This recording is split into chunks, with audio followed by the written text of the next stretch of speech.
Hello and welcome to another edition of Conservative Corner. I am your host, Tom Mountain, and we have been doing this wonderful show under the auspices of the new TV studios for several years now. We are a talk show devoted to issues and, shall we say, controversies that the liberal media won't necessarily tackle, and certainly in many cases won't even talk about at all, which is why we're here to talk about what they won't talk about. And I'm very pleased in that philosophy of really covering that which needs to be covered that others won't talk about. I'm very pleased tonight to have with us a very important guest who runs a very important organization, and his name is John Thompson. And I don't want to muffle your title, but please, if you would. Well, the institution's title is Massachusetts Coalition for Immigration Reform. Excellent. Thank you, John. And I'm the co-chair. John is the co-chair of that organization, and we're very glad to have him here. And the reason why he is here is because we have to deal with, in this state, that which has been dealt with for the past several years under the current Democrat administration, which thankfully is coming to an end, and that is the issue of illegal immigration in the United States. It's reached epidemic proportions. And initially it was on our southern border and primarily situated in the Southwest, and then it gradually moved up to the cities in the Midwest and then all the way to here in New England. Now, one would think that in New England, in Boston, we wouldn't have this problem, but we do. And it's become a very extensive problem with illegal immigrants coming in this state. And it's reached really, as we'll talk about further, I don't know if it's epidemic proportions, but it's a problem in the state, and it's become a problem since this current governor, Maura Healey, took office 2 years ago. Prior to that, Joe Biden was in office since 2021. Charlie Baker, the then Republican governor, was in office for at least 2 years of the Biden administration. However, during Baker's tenure, very few illegals came in, or at least en masse, into the state. After he left office, then it began under this current governor, and she basically opened up the floodgates. Now we're facing financial crises in the state based on the huge amount of illegals in the state. With the new administration coming in, the Trump administration, we anticipate, correctly so I think, that the illegals will be really a target number one among the administration, and hopefully they will be repatriated to their countries which allow them in here, and they need to get out.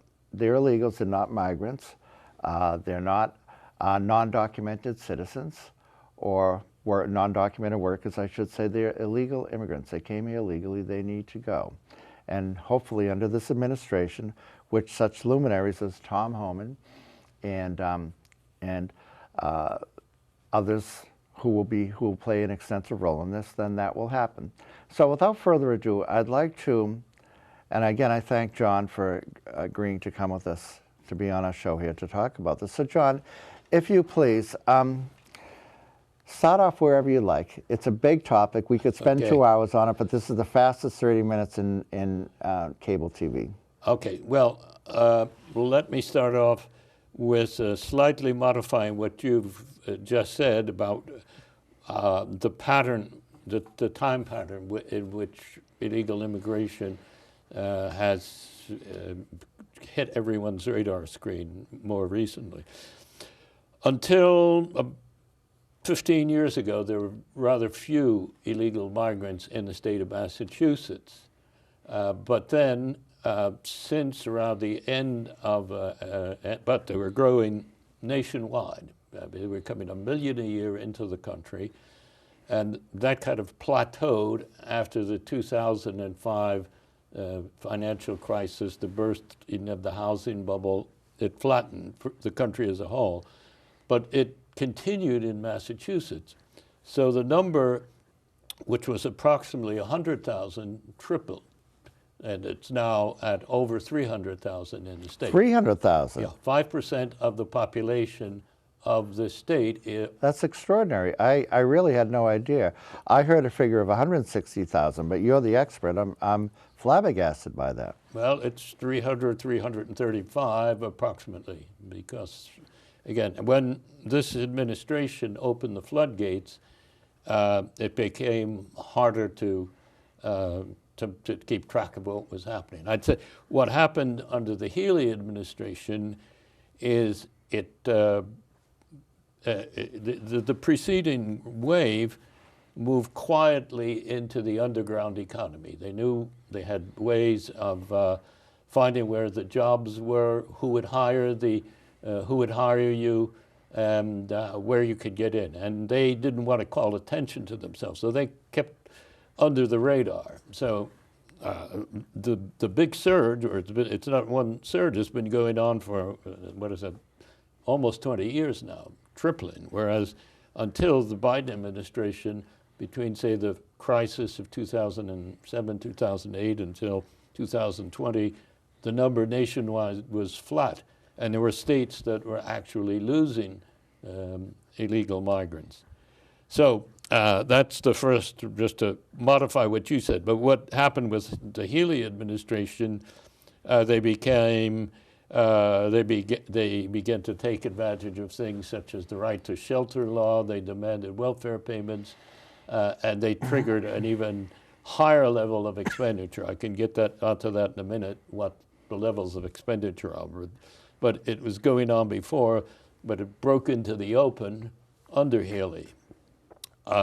So the first point I'd like to make is this is probably not a controversial statement to our audience here, but if you went to the State House, this would be a very controversial statement. Very simply, illegal immigration is bad for the state, and it's bad for its people, it's bad for its taxpayers, and it's bad for its workers. They commit lots of crime. According to a study several years ago, there are 25,000 people doing time for homicide in state prisons of illegal migrants. Really? So that's 20,000 people who are dead who would be alive. That's a very high number. Well, not only is it a high number, people try to use it, well, do immigrants commit more crime than other people? If you had enforced the law, they would not have killed those 25,000 people. So exactly. when tens of thousands of people are dead, when hundreds of thousands of victims of sexual assaults, robberies, when you're hitting numbers like that, every one of them unnecessary because it could have been stopped just by enforcing the law. So it's bad for that.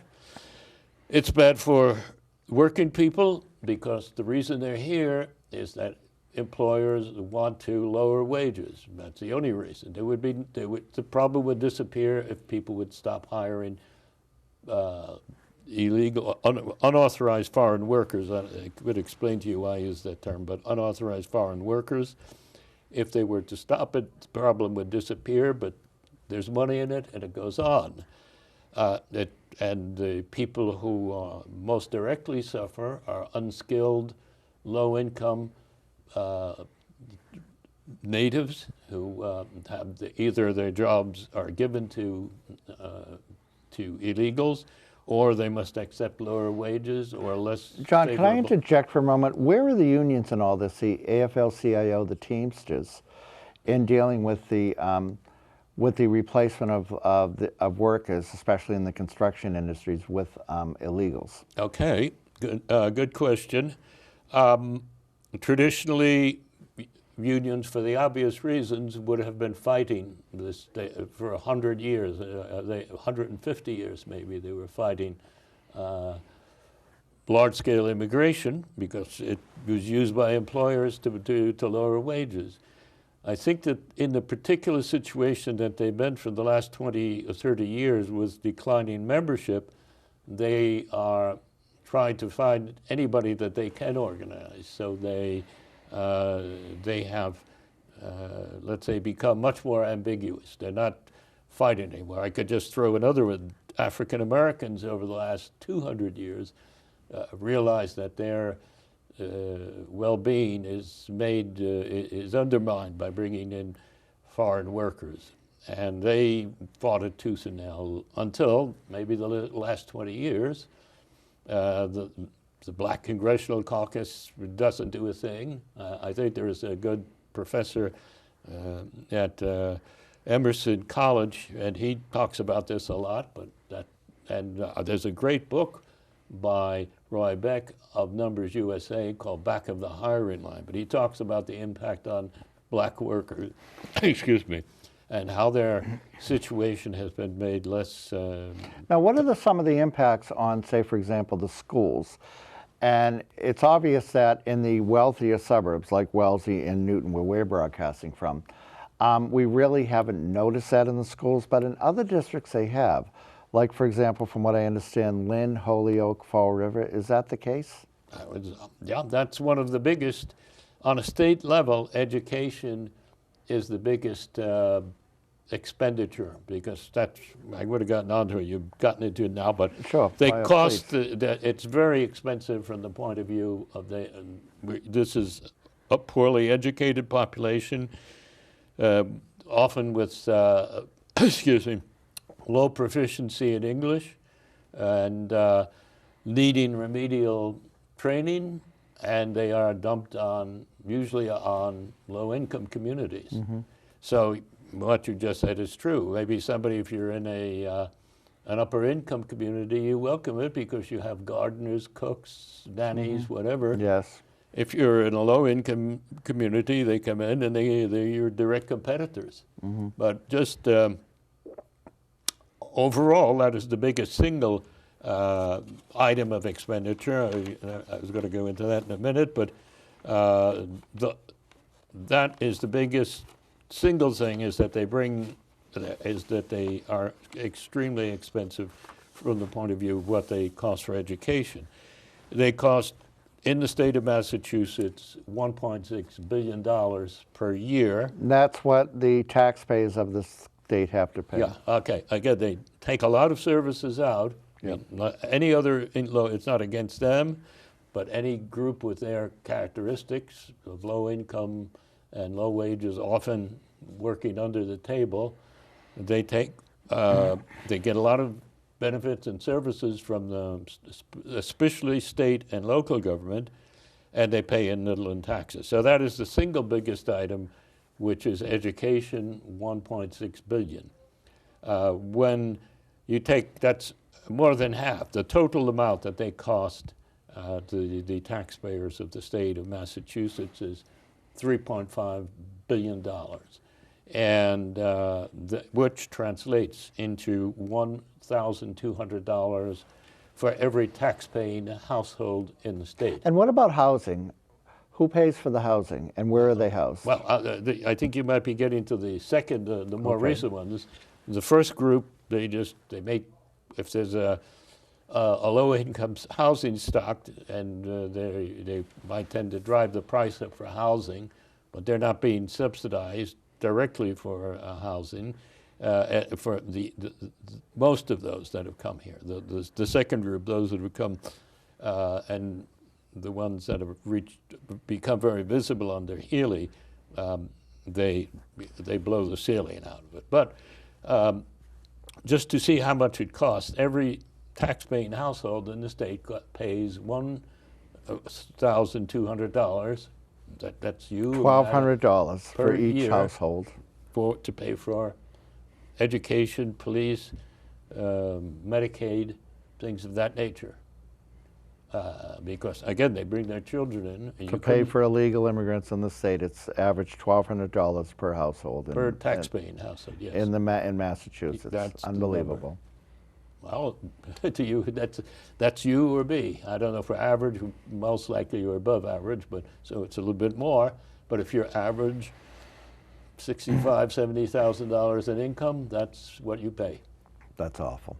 Well, it's your choice. The politicians who want this to go on don't think so.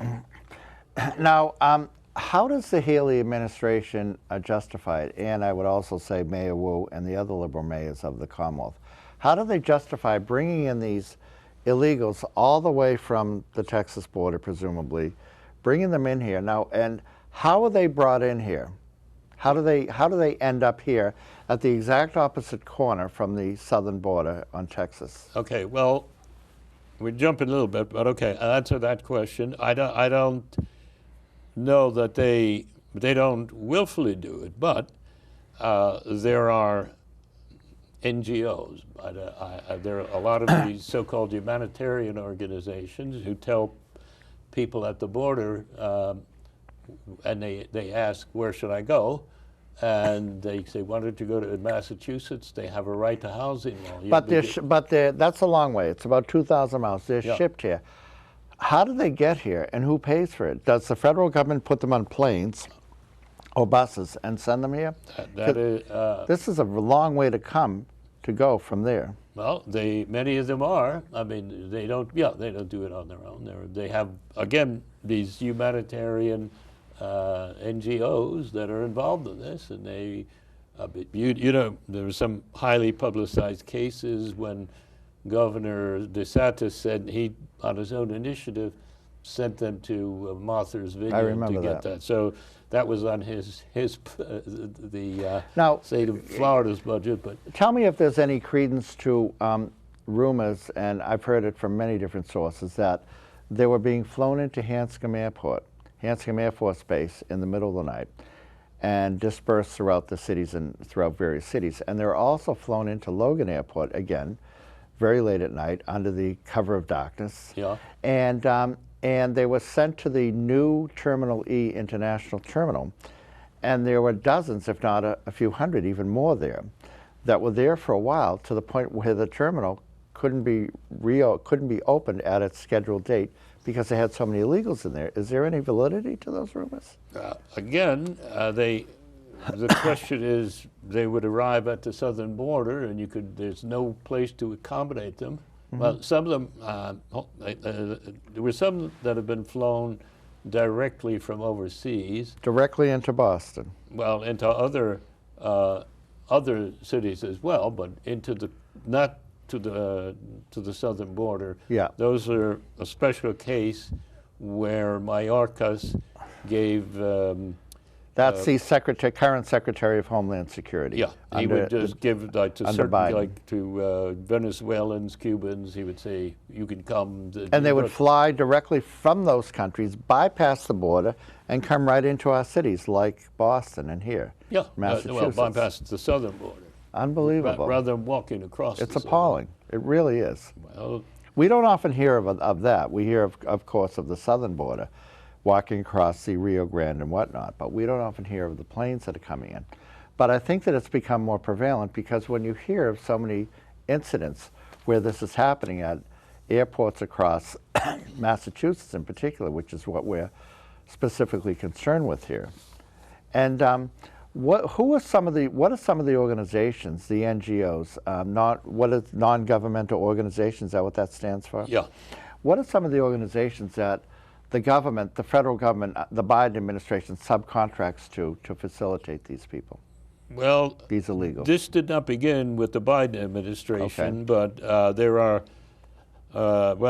anything that I speak from my head might provoke. You didn't mention this one, but Catholic charities. There are some Jewish groups. Many of them are religious. There's a Lutheran group. Yeah. Some of them are non-sectarian. Religious organizations. But what they've been doing for years is resettling refugees across the country. So every year the country agrees to accept a certain amount of refugees. These are people they could be in former Yugoslavia, Somalia, they could be anywhere, and the United States agrees to accept them. They're brought in. And these organizations resettle them somewhere in the United States. And they're paid for this by the federal government. That's a big profit-making. It's a big profit-making venture.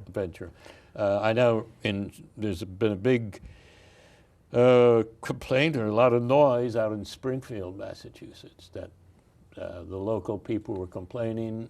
Again, they're usually people that, other things being equal, you don't need them, you don't want them, they're poor. Of course. They're welfare dependent. Now, how many, if you could venture a guess, or if you know for certain, how many sanctuary cities that do we have in the Commonwealth of Massachusetts? And if you could tell our viewers, what exactly is a sanctuary city?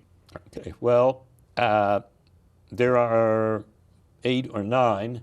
Newton is among them, by the way, Well, then from that where would we're make it 10, broadcasting. because that would be from. more recent, because Yes. there were 8, and then Natick became a sanctuary city, so that brought it up Is to that 9. recent?